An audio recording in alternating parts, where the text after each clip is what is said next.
వెళ్ళిపోతున్నారు అందరూ.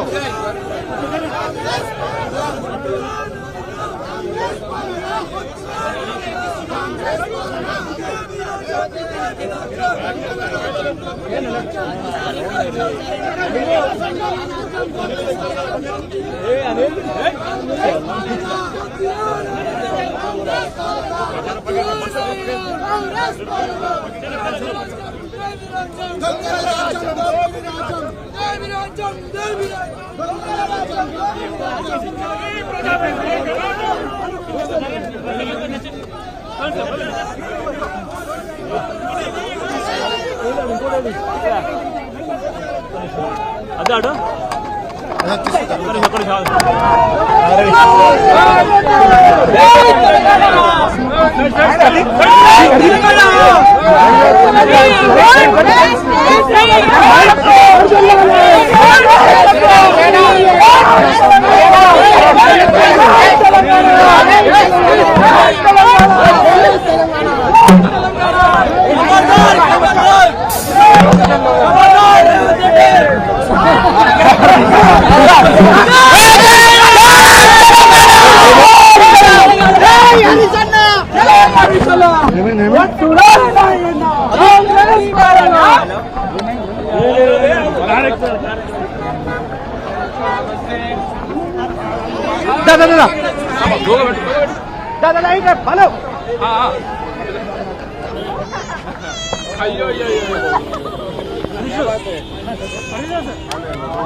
అన్నా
మేడం మాట్లాడితే కొంచెం ఈరోజు రాష్ట్రంలో ప్రజాస్వామ్యాన్ని కాంగ్రెస్ ప్రభుత్వం ఖూనీ చేస్తా ఉంది.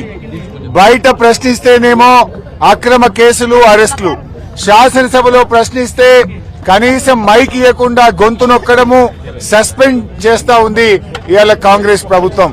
ఇవాళ శాసనసభ చరిత్రలో ఒక చీకటి రోజుగా చెప్పుకోవచ్చు.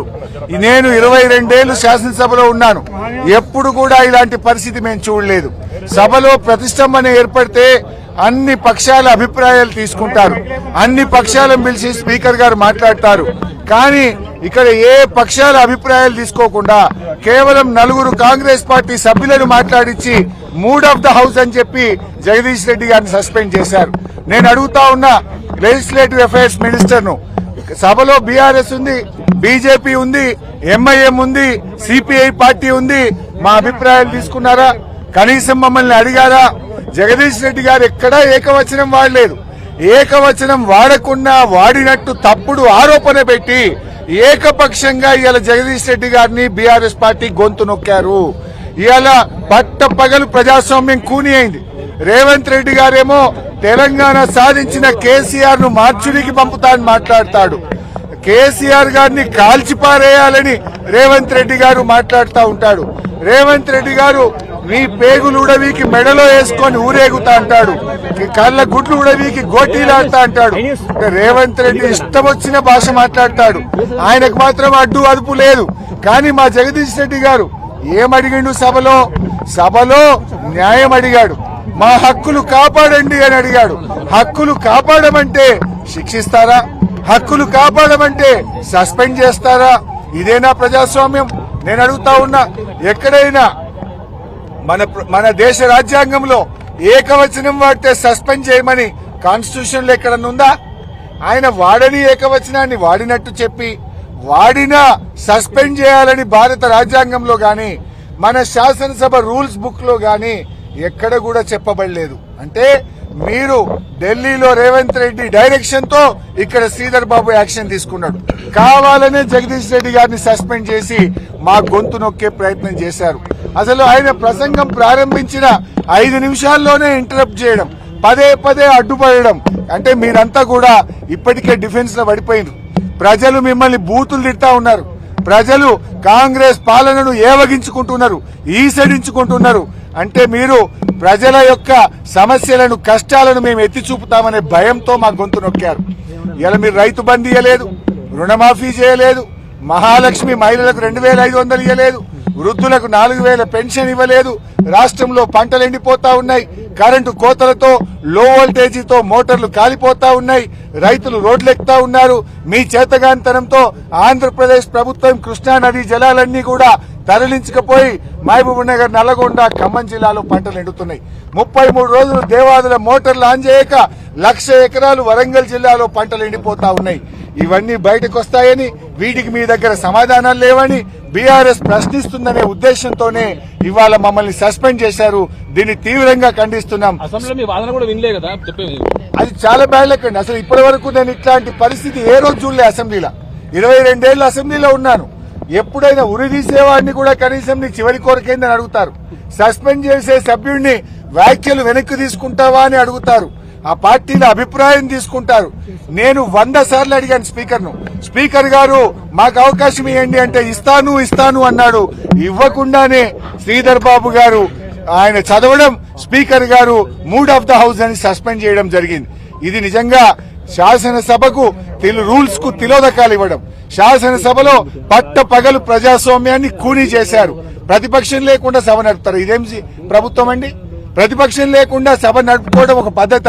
ఇదొక సాంప్రదాయమా? అంటే ఇక మీరే నడుపుకోండి. సభ అంటే అందరిది. శాసనసభ ఒక కాంగ్రెస్ పార్టీది కాదు.